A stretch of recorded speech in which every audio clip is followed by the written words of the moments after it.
This is Hector Urquhart, born in Dingwall, Rossshire, Scotland, on February 18th, 1825. But you're probably asking, why am I bringing him up? Because this man was the first person on record to say, one man's trash is another man's treasure. And that quote, that idea is exactly what Gachiakuta is all about.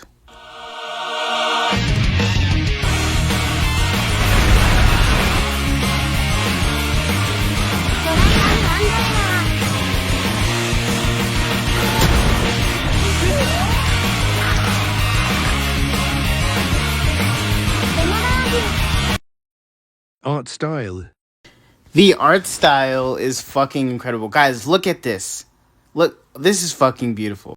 Gachakuta's aesthetic is grimecore and grimy and uses like dark palettes, fragmented line work, and asymmetry design.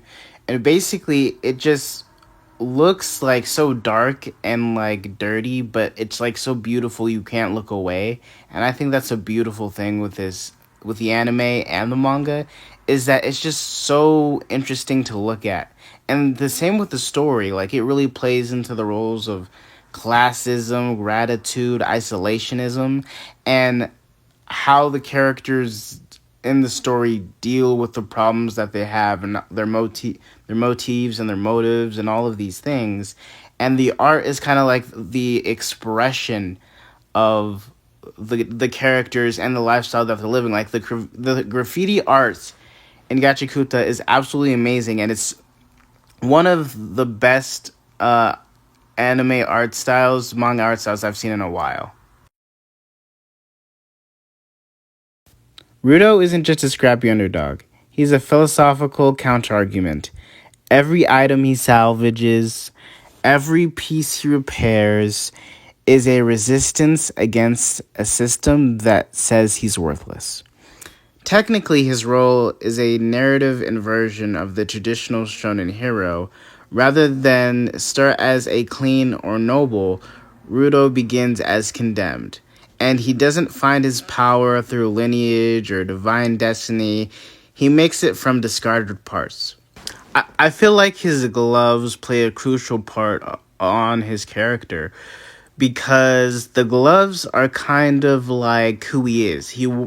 The reason he wears gloves, spoiler, is because his hands are decaying and he is hiding his hands because he was bullied about his hands and he found these gloves, and that's where he built his infatuation with like building things and fixing things, because he feels like I need to show value to things that people just throw away for no reason.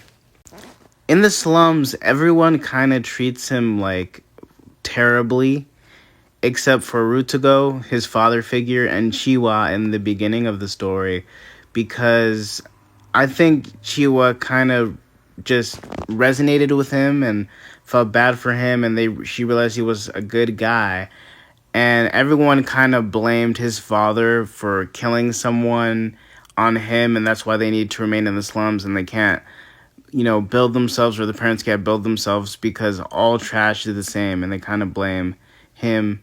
Well, they kind of blame his father, but since he's his father's son, they blame that on him too. And this is like the idea of like the mob mentality. Like, I need to bully him because he's filth, and I'm better than him, even though they also consider me filth. I also think an important theme in the story is the puppy doll, where he decides to give it to Chiwa because, he rebuilt it himself before it was just destroyed. And in the beginning of the story, the child threw it away because she ripped it, and the mom said, I'll just buy you a new one.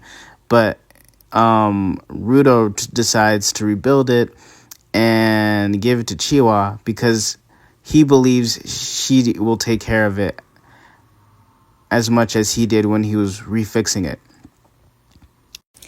And after all of that, Rito gets excited, and he runs home, and he says, Rito, and then he sees a knife in Rito's chest, a sword in Rito's chest.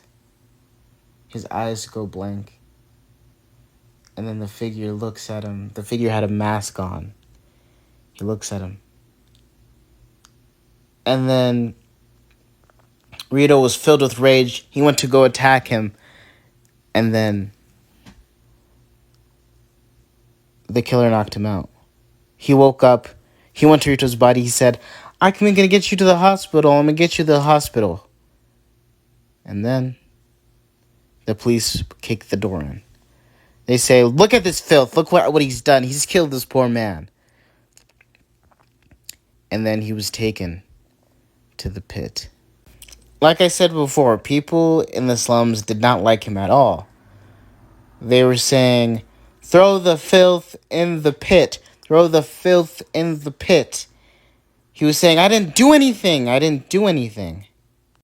He sees Chiwa. He says, Chiwa, tell him I didn't do anything.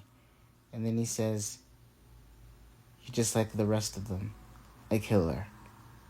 And then that's when he puts his head down and says, all of you are calling me filth, but you're excited to watch a kid die. And then as he's dropped into the pit, he says, I'm going to kill all of you.